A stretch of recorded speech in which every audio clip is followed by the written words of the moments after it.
Path of Exile 2 is releasing soon, and I was looking at the previews trying to find out more about the story.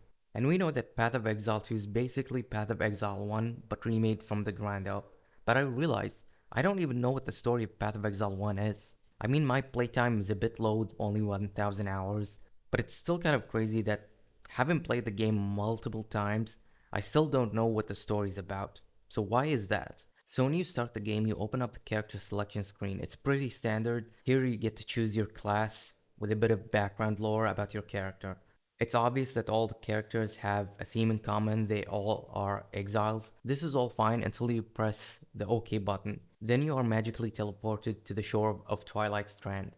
This is where the storytelling in this game goes downhill. Here you talk to the dying exile and he informs you that you and him were the only ones who made it to the shore. Okay, what? Who? What just happened? Were we on a ship? Did we escape from a prison? Who knows? Now you just follow the tutorial, killing zombies and innocent crabs until you reach Lion Eye's Watch. This is where things get worse. This is where the game tells you, oh, you want lore? We will give you lore. And the game just feeds you paragraphs of lore. Lion Eye's Watch isn't much, but it's ours. We could use you here, out on the coast, while you live amongst the wrecks. But should you wish to visit that, do just one thing for me. Remember to care. Out on the coast, amongst the wrecks, there must be a ship's medicine chest. And once the NPC's done speaking, they give you even more lore. And as soon as they offer you a reward, you immediately forget what they said to try to figure out which item you need. After you're done listening to them, or what I do and most people do, just skip the dialogue, you somehow find yourself with even more quests. And once you leave to the coast, you completely give up on the story and just follow the missions on the side of the screen.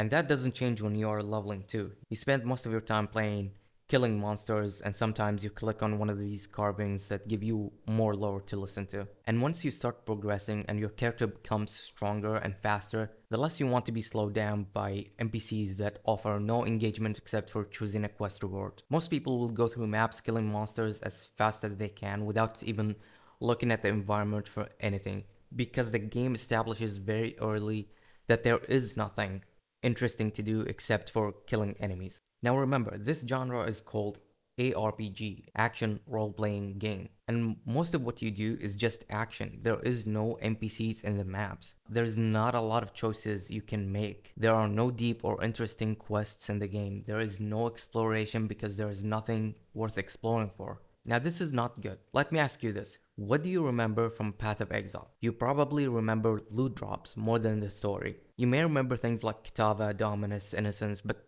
I'm talking about the actual lore. Do you know it? I doubt that most people care enough to read everything in the game to remember that. If you do have a memorable moment that is related to the story, it is probably because you played the campaign multiple times. Here is where I think the problem is. The game lacks role-playing element. Yes, you can change your attributes, stats, and gear, but that's not what I'm talking about. I'm talking about role-playing elements in the vein of how ARPGs as a genre started. Before ARPGs, we had RPGs. Games where you had choice in dialogue, gameplay, story progression, exploration.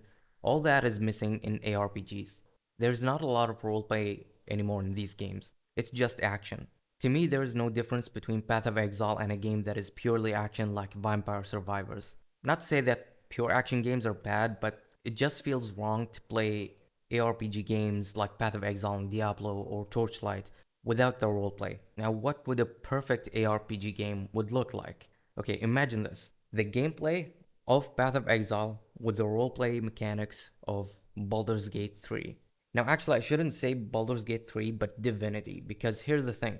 Games like this already exist. It's called Divinity, the original Divinity game. This is Lornian Studies' first RPG game, and it is exactly what I think ARPGs should be.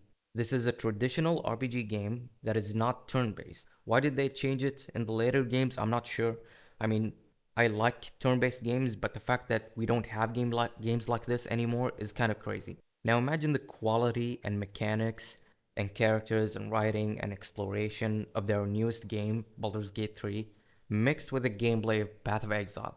That is, to me, is the perfect ARPG game. I used to think that the fast-paced gameplay of ARPG games conflicts with the role-playing elements of traditional RPG games. And when I say RPG, I mean CRPG games. But now that I went back and played Divine Divinity, even though it is a bit outdated, it changed that perspective. It showed me that you can have the best of both worlds, and I wish more ARPG games like this still exist. If you haven't, I highly recommend you try Divine Divinity. Even though it's a bit outdated, I still think it's a fun game. What do you think? Do you think ARPGs like Diablo and Path of Exile should stay the way they are, or do you think having a more deep role-playing elements and mechanics would make them any better? Let me know in the comments below. If you enjoyed this video, press the like button and don't forget to subscribe if you want to see more videos like this. Take care.